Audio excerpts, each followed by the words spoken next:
नमस्कार। ESPN 9 news आप देख रहे हैं। 3 राज्यों की 15 राज्यसभा सीटों के लिए मंगलवार को चुनाव हुआ। इन राज्यों में उत्तर प्रदेश, कर्नाटक और हिमाचल प्रदेश शामिल है।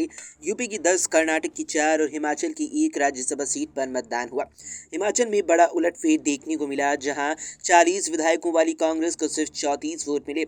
इसके चलते पार्टी को हार का सामना करना पड़ा और बीजेपी उम्मीदवार की जीत हो गई।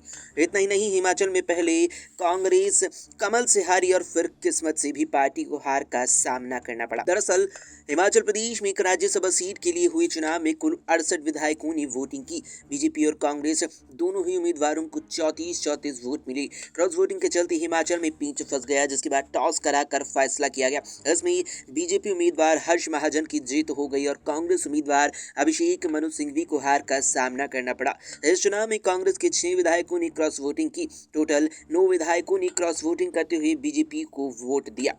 इस तरह से दोनों पार्टियों को 34 वोट मिले और चुनाव में पेंच फंस गया। इसके बाद नतीजे के लिए कांग्रेस और बीजेपी उम्मीदवारों के बीच पर्ची डालने का फैसला किया गया। बस फिर क्या था, कांग्रेस उम्मीदवार अभिषेक मनु सिंघवी और बीजेपी उम्मीदवार हर्ष महाजन के बीच पर्ची डाली गई। लेकिन यहाँ भी कांग्रेस की किस्मत काम नहीं आई और नतीजे बीजेपी के पक्ष में चले गए, यानी पर्ची में बीजेपी उम्मीदवार की जीत हो गई।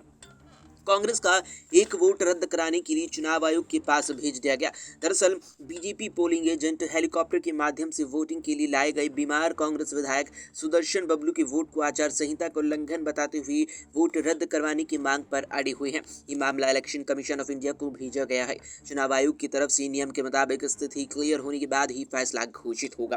कांग्रेस उम्मीदवार अभिषेक मनु सिंघवी ने प्रेस कॉन्फ्रेंस करते हुए कहा कि मैं कांग्रेस की पूरी लीडरशिप को अपना धन्यवाद देता हूं। उन्होंने मुझ पर भरोसा जताया और उम्मीदवार बनाया। उन 9 विधायकों का भी धन्यवाद देना चाहता हूं जो कल साथ बैठे थे। उनमें से आज 3 हमारे साथ सुबह नाश्ते पर बैठे थे। मुझे उनसे शिक्षा मिली है। मैं हर्ष महाजन को जीत की बधाई देना चाहता हूं। उनकी पार्टी को एक बात कहना चाहूँगा कि वे अपने गिरबान में झांक कर देखें।